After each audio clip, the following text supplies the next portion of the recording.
ഇന്നലെ നമ്മുടെ ഗുരുവായൂരപ്പനെ നല്ല ഭംഗിയിൽ ചാർത്തിയിട്ടുള്ള ചതുർബാഹുവായി നിൽക്കുന്ന നാരായണനായിരുന്നു കേട്ടോ.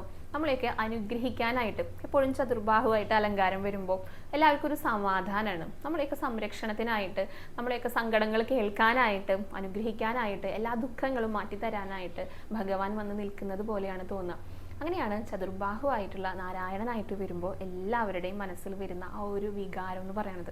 അങ്ങനെയായിരുന്നു കേട്ടോ ഇന്നലെ അലങ്കാരമായിട്ട് ചാർത്തിയിട്ടുണ്ടായിരുന്നത്. മഞ്ഞപ്പട്ട ഇങ്ങനെ ഞൊറിഞ്ഞെടുത്തിട്ടുണ്ട്, അര മുതൽ പാദം വരെ. 4 തൃക്കൈകളിലും ശംഖുചക്ര ഗദാപത്മത്തോട് കൂടിയിട്ടാണ് ഭഗവാൻ നിൽക്കുന്നുണ്ടായിരുന്നത്. പക്ഷെ മുകളിലുള്ള 2 കൈകൾ അത്രയ്ക്ക് അങ്ങോട്ട് ദൃശ്യമായിരുന്നില്ല കേട്ടോ. മാലകൾ കൊണ്ട് ഇങ്ങനെ മൂടിയിട്ടുള്ള ഒരു രീതിയിലായിരുന്നു. അപ്പോൾ ഒരു കയ്യിൽ താമര പിടിച്ചിട്ടുണ്ട്, ശംഖും ചക്രവും സ്വർണത്തിൻ്റെയാണ്. പിന്നെ ഇടത്തെ കയ്യിൽ, താഴെയുള്ള കൈകളിൽ ഗദയും പിടിച്ചിട്ടുണ്ട്. അങ്ങനെ പുഞ്ചിരി തൂകിക്കൊണ്ട് നിൽക്കുന്ന, സർവാഭരണ വിഭൂഷിതനായിട്ട് പുഞ്ചിരി തൂകി നിൽക്കുന്ന ഭഗവാനായിരുന്നു കേട്ടോ. 2 തിരുമുടി മാലകൾ ഉണ്ടായിരുന്നു. ചുവന്ന നിറത്തിലുള്ള തെച്ചിപ്പൂക്കൾ കൊണ്ടുള്ള 2 തിരുമുടി മാലകളായിരുന്നു. പിന്നെ 2 ഉണ്ടമാലകളുണ്ട് കേട്ടോ. ഒരെണ്ണം ഭഗവാന്റെ ദേഹത്തോട് ചേർന്ന് കിടക്കുന്നത് തെച്ചിയും തുളസിയും ഇങ്ങനെ മാറി മാറി കോർത്തിട്ടായിരുന്നു. പിന്നെ ഒരെണ്ണം താമരയുടെ ഇതൾ കൊണ്ടായിരുന്നു.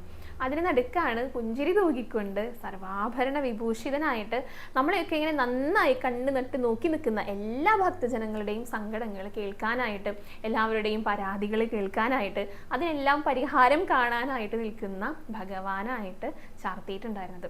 അപ്പം എല്ലാവരും ആ ഒരു നാരായണൻ്റെ രൂപം, ചതുർബാഹുവായിട്ടുള്ള ഭഗവാന്റെ രൂപം നന്നായി ഒന്ന് മനസ്സിൽ കണ്ടിട്ട് തൊഴുതു പ്രാർത്ഥിച്ചോളൂ കേട്ടോ.